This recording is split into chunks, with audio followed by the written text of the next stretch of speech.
Hey everyone, welcome to GardenFork. The pups have been out in the rain running around and they're starting to poop out. These two are starting to wake up a little bit. This is Charlie. That's Henry. And we have our guest Moose. And if you've ever been woken up by 3 wet Labradors jumping into your bed, you know what that's like. And that's how I was woken up this morning. Ew. Thank you. Thank you for that. Today we're going to do a balsamic vinegar hack. I don't know if you've noticed, but you know, there's inexpensive balsamic vinegars at the grocery store, and then there's those real fancy expensive ones.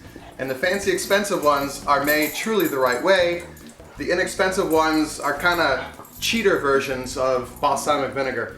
So on Twitter the other day, Chris Kimball from Cooks Illustrated and America's Test Kitchen, who I've become Twitter friends with, by the way, posted a quick little cheat to take grocery store balsamic vinegar and make it into a kind of sort of a finer quality balsamic vinegar. So we're going to do that today. They've been doing this all day. So today in GardenFork, a balsamic vinegar cheat. All right? You guys ready? Do you want to play balsamic vinegar? Yeah? Okay, let's go. So I'm not the expert here, and like most of us, we're on a budget about things, about life, basically. But I really like balsamic vinegar, and I bought different kinds in the grocery store, and a lot of times I don't know which one to buy. So the guys at Cooks Illustrated did a taste test, and they found that the Whole Foods 365 brand tasted the best of the grocery store versions here. So we're going to try this, and what we're going to do with this is we take this, some port wine, and some sugar, and we boil it down. We do a reduction, as it's called. I already did it because it takes like a half an hour and you have to keep on watching it. But the trick is you want to use a thick bottom pan. Dirty pan. A thick dirty pan. Not supposed to show that side. Where's our food stylist? The inside is beautiful. It's clean. But you have to have a thick bottom pan. Don't use a thin one because it'll burn it. You mix 1/3 of a cup of grocery store balsamic vinegar, and then a tablespoon of sugar, and then a tablespoon of port wine. Now, port wine in the United States, I don't know if it gets a bad rap or people don't know enough about it. A friend of mine is really into port wine, and he bought us this very nice bottle when he stayed at our house here in the country. Big hint, when you go to someone's house, don't bring them gifts that they have to put on the shelf. Bring them food. It's a perfect thing. But this is port wine. You can get a decent bottle for $10 or $15. It's a great after dinner little snort. The ones that are too sweet aren't well made, but this is it's just Perfect. It's just nice. And thank you very much, Rob, for buying us this. So I used a tablespoon of this, a tablespoon of sugar, and 1/3 of a cup. Regular sugar, like white sugar? Yeah, like white sugar. Yeah. And this is what you get. You have to be very careful because there's this point where it all of a sudden gets too thick. But what you want to do is you want to reduce it by half. So you take that 1/3 of a cup and make it 1/6 of a cup. And you have to stand over it and just kind of guess. And when it starts to get just a little thick, it's done, and turn it off, because then it gets much thicker when it cools off. So here we are. This is the reduced vinegar here.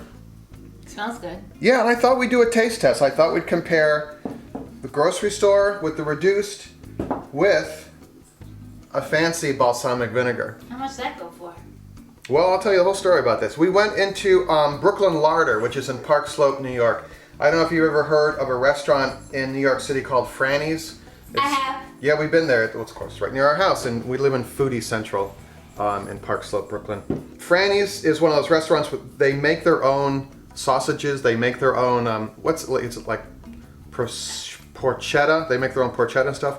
They opened up a little kind of grocery store across the street on Flatbush from their restaurant. And I went in there, and the fellow that runs it, whose name I'm blanking on, I'm sorry. So good. He's a part owner. They make these great little sandwiches, and they have a bunch of different balsamics. And I said, I want to just try one. And he suggested this one. This is $35. Whoa.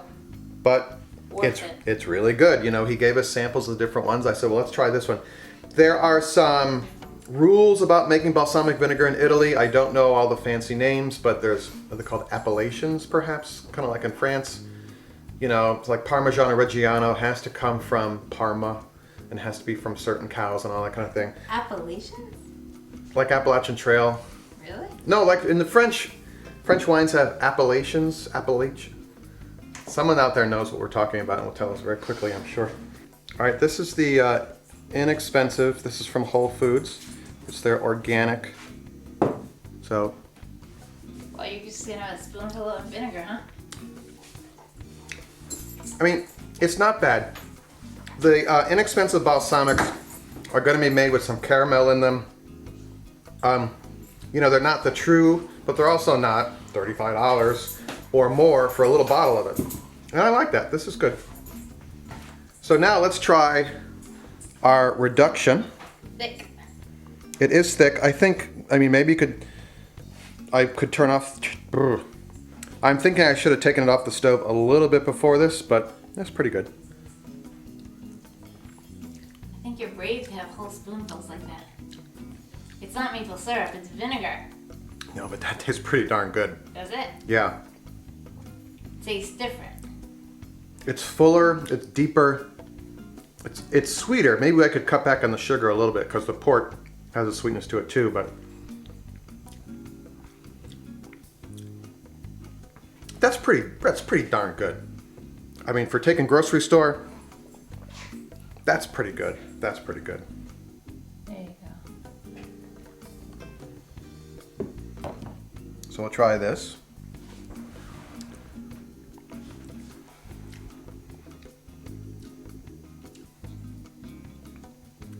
We can't read your face. Oh, I'm sorry.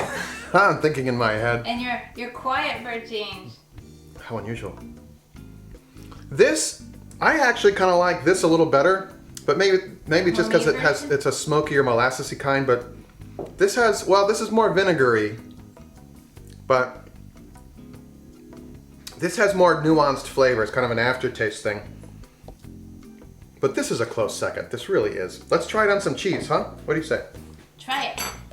So. And what do you use your good balsamic vinegar on a regular basis? You could, there's a bunch of ways you can use it. I'm drawing a blank here because I wasn't ready for that question, so. Shocker from the audience. No. All right, let's try a taste.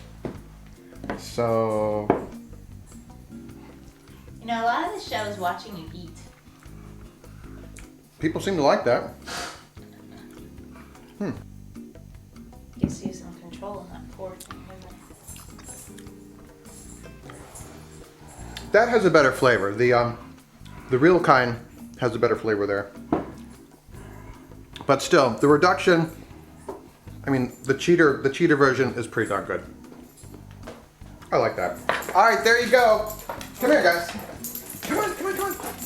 Simple balsamic vinegar hack or cheat, whatever you want to call it. Thank you, Chris Kimball, for the idea. You can follow Chris Kimball on Twitter at CP Kimball, and I'm Eric GardenFork on Twitter. And also, we have a new audio podcast, GardenFork Radio, which is available every week as well. You can find us on iTunes and on our site. And if you know anyone in the real radio world, we'd like to have GardenFork Radio on regular old radio. We're interested in talking to people about that. Send us emails, eric@gardenfork.tv. Sign up for our email newsletter. And cook vinegar. And cook down your vinegar, man. It's great. It really is good. All right. Have a good day, guys. What are we doing?